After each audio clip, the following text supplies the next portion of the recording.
Reimbursement అంశంపై రాష్ట్ర ప్రభుత్వం అఖిలపక్ష కమిటీ ఏర్పాటు చేయాలని రాజ్యసభ సభ్యుడు ఆర్ కృష్ణయ్య డిమాండ్ చేశారు. హైదరాబాద్లోని విద్యానగర్ బీసీ భవన్లో 18 సంఘాల ప్రతినిధుల సమావేశంలో ఆయన మాట్లాడారు. 14 లక్షల మంది విద్యార్థుల ఫీజు రియంబర్స్మెంట్ బకాయిలను వెంటనే విడుదల చేయాలని, జీవో నంబర్ 9ను రద్దు చేయాలని కోరారు. అలాగే 150 బీసీ గురుకుల పాఠశాలలను, 120 బీసీ కాలేజీ హాస్టళ్లను మంజూరు చేయాలని ప్రభుత్వాన్ని డిమాండ్ చేశారు. ఈ నెల 14న చేపట్టనున్న సత్యాగ్రహ దీక్షకు అన్ని రాజకీయ పార్టీలు మద్దతు ఇవ్వాలని, 16న రాష్ట్ర వ్యాప్తంగా కళాశాలల బహిష్కరణతో పాటు ఎంఆర్ఓ, కలెక్టర్ కార్యాలయాలు ముట్టడికి విద్యార్థులు, ప్రజలు పాల్గొనాలని ఆయన పిలుపునిచ్చారు. సీట్లు దొరకక పిల్లలు చదువు అనుకుంటున్నారు. నల్లగొండలో కూడా సీట్లు దొరకక ఇబ్బంది పడుతున్నారు. హైదరాబాద్, రంగారెడ్డిలో కూడా చాలా ఇబ్బందులు పడుతున్నారు. అందుకే 150 గురుకుల పాఠశాలలు కొత్తగా మంజూరు చేయాలి. గురుకుల నీవు ఇంటిగ్రేటెడ్ పెడతావో లేదో తెలియదు, కానీ ఇప్పుడున్న గురుకుల పాఠశాలలు మంచిగా పనిచేస్తున్నాయి. ఒకటి మీరు గుర్తుపెట్టుకో, గురుకుల పాఠశాలలో 100% రిజల్ట్ వచ్చింది. దాదాపు 50% స్కూళ్ళల్లో 100% ఫస్ట్ క్లాస్ వచ్చారు. శ్రీ చైతన్య నారాయణలో కూడా అట్లా లేదు రిజల్ట్. అంత మంచి రిజల్ట్ వచ్చిన ఈ స్కూళ్ళను తీసేస్తారు, రద్దు చేస్తారు. రావు కులం, మతం, కులం పేరు మీద రాజ్యం ఏర్కుంటా కులాలు వద్దంటావు. కులాన్ని రూపుమాపేస్తే సంస్కారంతో అయితే మంచిదే. మొదలు ఈ కులాంతర వివాహాలు చేసుకోవాలి, అప్పుడు కులం వద్దంటే మేము మాట్లాడతా. కాబట్టి ముఖ్యమంత్రి గారు ఏమాత్రం జాప్యం చేయకుండా ఇప్పుడు విద్యార్థులను ఆదుకోవడానికి 120 బీసీ హాస్టళ్ళు, 150 బీసీ రెసిడెన్షియల్ పాఠశాలలు మంజూరు చేయాలి. అదేవిధంగా ఫీజుల బకాయిలు 8,000 కోట్లు వెంటనే రిలీజ్ చేయాలి.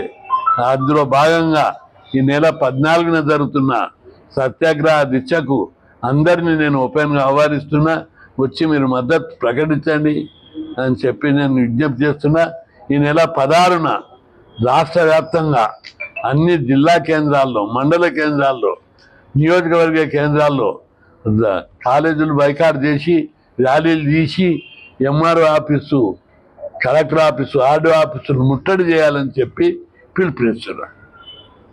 చేసి ఫీజు రియంబర్స్మెంట్, స్కాలర్షిప్, హాస్టళ్ళు, గురుకుల పాఠశాలలు ఈరోజు ఈ ఉమ్మడి రాష్ట్రంలో తప్ప ఏ రాష్ట్రంలో లేవంటే అది కేవలం ఆర్ కృష్ణన్న గారు విద్య వల్లనే ఈరోజు బడుగు బలహీన వర్గాలందరూ కూడా చదువుకొని ఉన్నతమైన స్థాయికి వస్తారనే గొప్ప సంకల్పం చేస్తే ఈ రాష్ట్ర ప్రభుత్వం, ముఖ్యంగా రేవంత్ రెడ్డి ప్రభుత్వము అధికారంలోకి వచ్చే ముందు ఈరోజు కామారెడ్డి డిక్లరేషన్ అయితే ఏంది, ఈరోజు బీసీలకు సంబంధించిన డిమాండ్లు అన్నీ కూడా ఈరోజు ఎలక్షన్ మేనిఫెస్టోలో పెట్టి ఈరోజు అధికారంలోకి వచ్చిన తర్వాత అన్ని పక్కకు పెట్టి బీసీల నడ్డి విడిస్తా ఉన్నారు. బీసీ విద్యార్థులు చదువుతో కూడా ఈ ప్రభుత్వం ఓర్చలేదు. ఒక పక్క 42% రిజర్వేషన్ వాళ్ళు ఇచ్చిన హామీనే ఈరోజు తుంగలోకి దొక్కి జీవో, చట్టం ఇవన్నీ చేసి దాన్ని కోర్టులో పెట్టి ఇంతవరకు కోర్టులో ఊసులేదు, ఏది లేదు. ఆ ఎలక్షన్ జరిపిరు ఏదో డబ్బులు రావాలని చెప్పి ఇక జెడ్పీటీసీ, ఎంపీటీసీ ఎలక్షన్లు కూడా 42% ఇవ్వాల్సి వస్తుందని చెప్పి పక్కదారి పట్టించారు. ఇక ఇంకా దుర్మార్గమైన విషయం ఏంటంటే ఈరోజు విద్యార్థులు బీసీ, ఎస్సీ, ఎస్టీ విద్యార్థులు చదువుకుంటాయంటే కూడా ఈ ప్రభుత్వానికి, ముఖ్యంగా రేవంత్ రెడ్డి సర్కార్కి కళ్ళు మంతా ఉన్నాయి. ఎందుకంటే ఈరోజు పాఠశాలలు 27,000 పాఠశాలలు ఉంటే 23,000 పాఠశాలలు తీస్తా అని చెప్పి ముఖ్యమంత్రి గారు ప్రెస్ కాన్ఫరెన్స్ చెప్పడం జరిగింది. బుద్ధుండాలి, సిగ్గుండాలి. ఈరోజు అక్కడ ఢిల్లీలో ఏమో ప్రధానమంత్రి ముందు, ముఖ్యమంత్రులు అందరి ముందు ఈరోజు విద్యా వైద్యం ప్రధానమని గొప్పలు చెప్పే ముఖ్యమంత్రి ఢిల్లీలో ఒక మాట చెప్తున్నాడు, గలీలోకి వచ్చి ఒక చెప్తా ఉన్నాడు.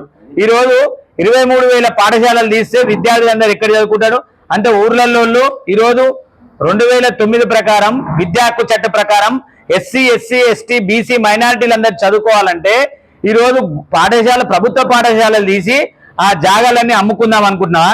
ఖబర్దార్ ముఖ్యమంత్రి రేవంత్ రెడ్డి గారు ఆ 23,000 పాఠశాలలు తీసేసి అనేది ఉపసంహరించుకోవాలని చెప్పి డిమాండ్ చేస్తా ఉన్నాం.